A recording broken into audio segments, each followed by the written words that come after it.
Melanjutkan tutorial yang tadi pagi yang sudah dibuat di pagi menjelang siang.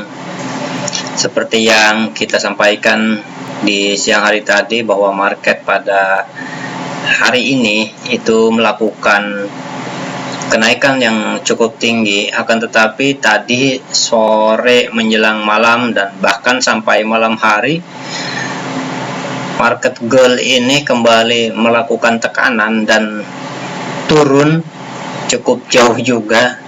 Seperti yang saya sampaikan bahwa tidak ada yang sempurna, tidak ada yang bisa memprediksi market ini kemana akan bergerak.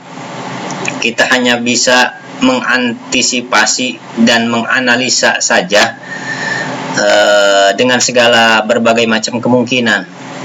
Kalau menganalisa market itu pasti naik, pasti turun, pasti buy, pasti sell, itu enggak, kalau menurut saya pribadi dan yang saya alami juga memang sangat sulit sekali untuk memprediksi sampai sekian puluh persen akurasinya. Ya, kita hanya bisa menganalisa dengan cara berbagai macam cara, salah satunya yaitu teknikal dengan menggunakan alat bantu indikator, dengan fundamental, dengan membaca perkembangan ekonomi, kira-kira market ini akan bergerak kemana, yang walaupun misalkan kita pagi hari open posisi buy, open posisi beli, dan market gold pada hari ini juga melakukan kenaikan yang cukup, tapi balik lagi di malam hari. Ya, seperti itulah market. Seperti itulah market.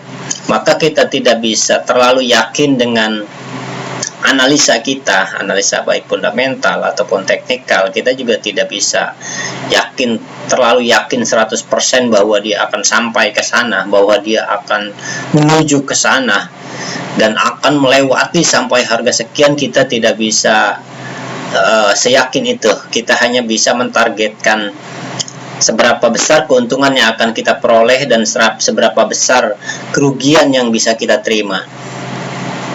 Hanya dengan itulah kita bisa meraih profit dan tetap bisa konsisten dan bertahan, tidak margin call, dana kita tidak tergerus sampai habis gitu. Nah, pengalaman yang hari ini saya sampaikan juga, ternyata prediksi siang kita di siang hari, kita memprediksi market gold ini akan naik. Ya betul, ada kenaikan.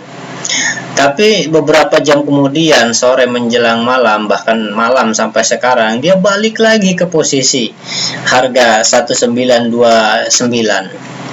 Tadi dia sempat naik sampai ke 1935. Tapi sekarang turun lagi setengah batang, bahkan lebih dari setengah batang, tidak full batang dalam candle daily, belum full, cuma sampai 60% penurunannya dari harga pembukaan pasar di pagi hari. Nah, seperti ini, kadang naik, kadang juga turun lagi. Kalau kita terlalu pede menahan posisi buy, terus pasar balik lagi, ya mungkin kita akan profit sedikit, atau mungkin juga kita akan mengalami plotting lagi, ya, karena kita terlalu yakin bahwa pasar itu akan naik cukup jauh, kita akan mendapatkan profit yang cukup besar, yang cukup banyak. Ya, yang tamak-tamak seperti itulah di kejadian pasar yang seperti ini, yang menahan posisi buy karena mengharapkan keuntungan yang sangat besar, yang akhirnya sekarang pasarnya balik lagi dan plotting lagi. Nah, untuk gaya trading seperti saya juga tidak bisa mengukur long time atau swing trader. Saya seorang trader yang bermodal kecil, yang scalper, yang mengambil profit yang sikit-sikit saja. Yang penting kita dapat profit, dapat keuntungan dari hasil transaksi kita setiap hari. Bahkan juga kadang saya tidak mendapatkan profit dalam hari itu. Kan kemarin juga saya mengalami cut loss. Mengalami cut loss beberapa, dalam satu bulan saya mengalami cut loss itu 3 kali. dan sampai sekarang masih berusaha untuk mengembalikan dana yang kemarin sudah terjadi cut loss 3 kali. Karena pada waktu itu saya terlalu yakin dengan analisa teknikal dan fundamental dan pengalaman saya pribadi, yang walaupun pengalaman itu memang mewakili kemampuan kita dalam membaca watak atau karakter pasar ini akan bergerak kemana, tetapi juga tidak 100%, bahkan 80% juga kita tidak bisa membaca pasar. Nah, mengantisipasi hal itu seperti yang sudah saya sampaikan tadi, ya, resiko, target profit itu harus ditentukan, disesuaikan dengan modal yang kita miliki. Misalkan modal kita 1.000, ya cukuplah dengan 1%, ya, berarti $10. $10 target untuk 1.000, ya cukuplah. Itu jangan modal 1.000 tapi targetnya kita pengen ke 50%, ingin profit sampai ke 500, ya terlalu ketinggian. Kalau misalkan targetnya terlalu tinggi, maka ya seperti kondisi sekarang, berharap profit banyak, profit besar, kita menahan posisi buy walaupun tadi market girl ada kenaikan, tapi ternyata turun lagi, bukannya profit tapi malah menjadi plotting, mungkin bahkan menjadi kerugian. Ya begitulah trading, yang mungkin yang lain juga mengalami punya pengalaman yang sangat banyak di dunia trading, dan semua juga pasti mengalami margin call, pasti mengalami cut loss, pasti mengalami kerugian, dan juga mengalami profit yang sudah mereka rasakan. Begitu juga dengan saya. Nah, berdasarkan hal itu, kalau menurut saya trading itu sesuatu hal yang mudah tapi sulit. Mudah itu kita bisa mengambil keuntungan di dua arah.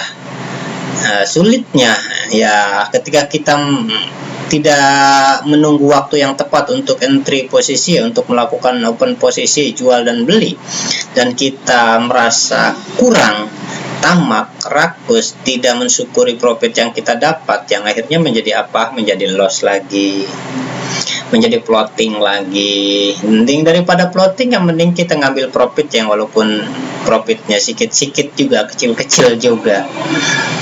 Karena memang kalau karakter saya itu bukan swing, bukan long time book, tapi short time. Saya seorang scalper yang mencari profit sedikit-sedikit dari pergerakan market di dunia trading ini. Yang ingin saya bagikan itu yang pertama, ya risiko. Saya sering menyampaikan kepada teman-teman juga bahwa dunia trading ini tidak ada yang bisa memprediksi. Kita harus mengukur risiko yang kita bisa terima dan profit yang ingin kita capai, itu saja. Dan banyak teknik-teknik yang disampaikan di luar sana berdasarkan indikator moving average, Bollinger Band, Ichimoku, parabolic, stochastic, dan lain-lain lah. Ada juga regression, dan ada juga banyak indikator-indikator custom yang sudah dibuat, yang konon katanya bisa memprediksi pasar. Ya ingat ya, yang seperti hanya bisa untuk memprediksi pasar, bukan menentukan pasar, tapi memprediksi. Dan semua prediksi itu kadang betul juga, kadang salah. Kadang betul sesuai dengan bagaimana kita membacanya, dan kadang betul ketika indikator tersebut menunjukkan arah dan waktu yang tepat. Dan kadang betul kalau kita tidak terus-terusan trading, kalau kita tidak terus-terusan untuk mencari profit yang ingin lebih besar, ya kita manfaatkan saja fluktuatif pasar yang turun naik ini dengan mencari profit di kenaikan dan penurunannya saja. Tentunya ketika kita memasuki memasuki market, ya kita harus menentukan target profit dan target loss. Itu target profit dan target kerugian yang bisa kita terima. Kalau dua target itu tidak bisa kita ukur, gimana kita bisa mau profit? Kalau dua target itu tidak bisa dikonsistenkan, bagaimana kita bisa bertahan?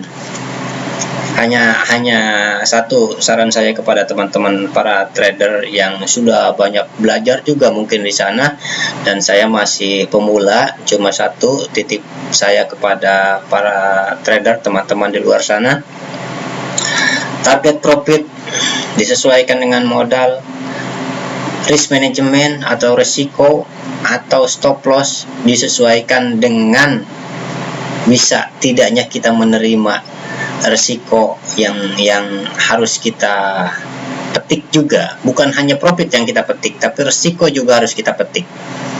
Mungkin itu saja yang saya sampaikan. Nanti kita bertemu lagi, dan ini hanya hanya berbagi sedikit pengalaman tentang target profit dan target risiko. Salam profit.